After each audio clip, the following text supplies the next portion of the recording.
அனைவருக்கும் வணக்கம். வெற்றிப்பாதை அகாடமியின் தினமொரு தேடல். இன்னைக்கு நம்ம அணை பற்றி பார்க்கலாம்.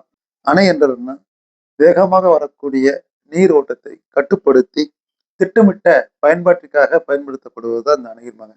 வரக்கூடிய நீர் ஓடைகளா இருக்கட்டும், இல்ல கால்வாய்களா இருக்கட்டும், அதுல இருக்க தண்ணியை தேக்கி குறிப்பிட்ட பயன்பாட்டுக்காண்டி பயன்படுத்துவது தான் இந்த அணைகள் அப்படிங்கிறாங்க. உலகிலேயே மிக பழமையான அணைன்னா கிமு 3000ஆம் ஆண்டில் கட்டப்பட்ட ஜோர்டான் நாட்டில் உள்ள ஜாவா அணை தான் மிக பழமையான அணை. இந்தியாவிலேயே மிக பழமையான அணைன்னா என்ன இதுன்னா எல்லாரும் தெரிஞ்ச ஒண்ணுதான். நம்ம கல்லணை. கிபி 2ஆம் நூற்றாண்டில் கட்டப்பட்டது. அணைகள்ல பல வகைகள் இருக்கு. புவியீர்ப்பு அணைம்பாங்க, வளைவு அணைம்பாங்க, வளைவு புவியீர்ப்பு அணைம்பாங்க, மண் அணைம்பாங்க, கரை அணைம்பாங்க, காங்கிரீட் அணை அப்படிம்பாங்க. அந்த அணைகள் வந்து பாத்தீங்கன்னா அந்த இடத்திற்கேற்ற தன்மைக்கேற்று கட்டப்பட்டிருக்காங்க. முதல்ல ஒரு கதவோட இருந்துச்சு. முதல்ல எப்படின்னா பாறைகள்ல வந்து தண்ணி தேக்கம் செஞ்சாங்க. தண்ணி தேக்கப்பட்டு என்னன்னா தண்ணி என்ன ஆச்சுன்னா தண்ணி மேல ஏற ஏற பாறைகள் நிரப்ப அந்த பாறையை நகடுச்சுன்னு சொல்லுவாங்க. அதுக்கப்புறம் தான் மக்கள் புரிஞ்சு பாறையை நகரக்கூடிய தன்மையை கொண்டது. அதுக்கேற்றாப்புல இடத்தை பொறுத்து அந்த இடத்துல என்ன பண்ணாங்கன்னா அணைகள் கட்ட ஆரம்பிச்சாங்க. இப்போ அதிகமாக கட்டக்கூடிய அணைகள்னு பார்த்தீங்கன்னா புவியீர்ப்பு அணை, காங்கிரீட் அணை தான் கட்டிட்டு இருக்காங்க. அப்படி பார்த்தீங்கன்னா இந்தியாவில் இருக்க முக்கியமான 5 அணைகள் பத்தி பார்க்கலாம். இந்தியாவிலேயே மிக பழமையான அணைன்னா நம்ம கல்லணை தான். கிமு 100 இருந்து கிபி 100 அதாவது கிபி 2ஆம் நூற்றாண்டு கட்டப்பட்டதாங்க. சோழர் காலத்தில் கட்டப்பட்ட கண்டன. இதை தவிர மிக முக்கியம் என்னன்னா ஃபர்ஸ்ட் தெகிரி அணைவாங்க. தெகிரி அணை எங்கன்னா உத்தரகாண்ட்ல இருக்கு.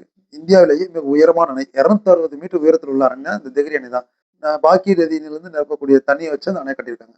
அதுக்கடுத்து பார்த்தீங்கன்னா பக்ரானங்கல் அணை எங்க இருக்குன்னா நம்ம பஞ்சாப், ஹிமாச்சல பிரதேசம் இருக்குது. ஓகேங்களா? இது புவி ஈர்ப்பு விசை அணைம்பாங்க. புவி ஈர்ப்பு தன்மை கேட்டு கட்டப்பட்ட ஒரு அணை தான் இந்த பக்ரானங்கல் அணை. அதுக்கடுத்து ஹிராக்குட் அணை. உலகிலேயே மிக பழமையான அணைகளிலும் அதாவது உலகிலேயே மிகப்பெரிய பழமையான மண் அணைன்னு சொல்லுவாங்க. இது ஹிராக்குட் அணை. இது எங்க இருக்குன்னா ஒடிசாவில் இருக்குது. 1953 கண்டுபிடிக்கப்பட்டதுங்கிறது மண் அணை. ஓகேங்களா? இதுக்கு வந்து மகாநதியிலிருந்து அது தண்ணியிலிருந்து பெறப்பட்டு கட்டப்பட்ட அணை இருக்கும். மகாநதியை தேக்கி கட்டப்பட்ட அணை. அதுக்கப்புறம் பார்த்தீங்கன்னா சர்தார் சர்வோதயா அணைப்பாங்க. ஓகே, இது எங்க இருக்குன்னா குஜராத் மாநிலத்தில் இருக்குது. நர்மதா ஆற்றங்கரை, அது நர்மதா ரிவர்ல இருந்து தண்ணியை தேக்கி கட்டக்கூடியது அந்த சர்வ.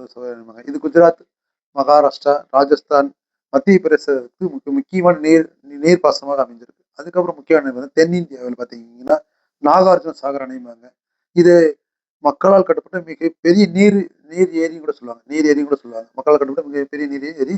தென்னிந்தியாவிலே மிக முக்கியமான மின்சாரம் தயாரிப்பதற்கு பயன்படுத்தக்கூடிய ஒரு முக்கியமான அணைன்னு கூட சொல்றாங்க. ஓகேங்களா? எங்கன்னா ஆந்திரா, தெலுங்கானா பகுதியில் கட்ட இருக்கு.